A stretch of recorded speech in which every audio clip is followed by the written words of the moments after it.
We Mauma. Naam. Hebu shika hapa simu yangu nirushe kule Facebook. Nimeona jana shangazi yako Jessica akajirusha. Hebu nirushe na mimi wanione kule.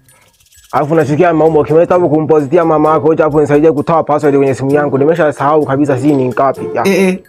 Yaani mjomba password ni ya kwako wewe mwenyewe. Sasa mimi naijuaje sasa? Hebu njoo nitolee password bwana. Shule kwani soga mnasoma. Msomeki masuala ya password huko. Yaani wewe Salumu ukitumia vile vyako unataka tusumbue kabisa huko ndani mwenye mazo tupunguzie kelele sisi. Sasa simu yangu haitoki password au shida ni battery. We Martin. Naam. Hivi Lozi uko wapi? Mimi sijui labda hapo chumbani kwake huko. We Lozi.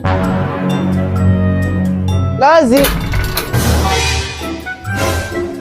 Umetoka wapi huko sasa hivi Lozi wakati chumba chako ipo huko hivi? Nilikuwa zangu tu hapo nje mama.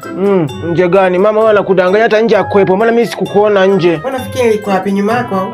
Hebu nisikilizeni. Yaani badala hii weekend mtumie vizuri, msome, mjiandae na mitihani yenu. Kazi yenu ni kutembea tembea tu. Tena hasa wewe Lozi na wewe Mauma wewe. Mishangazi boy.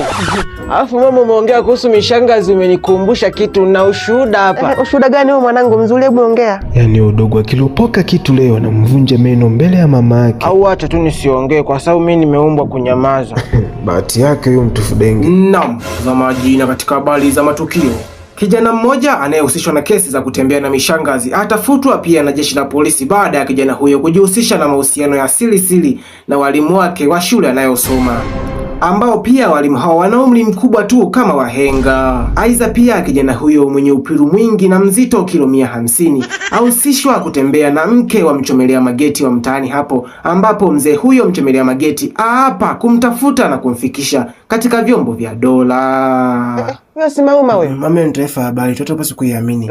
Kumbe taifa habari inaumbea hivi. Shangata inaanza kusema maasili yangu sasa. Na tukiangazia upande mwingine ambapo mzee mmoja Msukuma ahusishwa na kesi ya kutembea na mke wa mwanajeshi ambaye mwanamke huyo ni rafiki yake na dada yake mzee huyo. Salome rafiki yangu huyo. Na mwanamke huyo anajulikana kwa jina la Salome. Aidha pia mzee huyo azidi kuvuka mipaka na kuanza kumtongoza binti ama mpwa wake ambaye ni mtoto wa dada yake.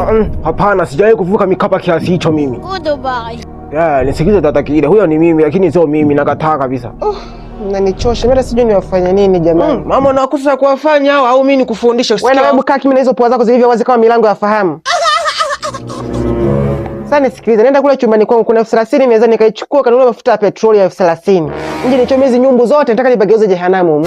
Na huo ndo mwisho wa taarifa yetu ya habari.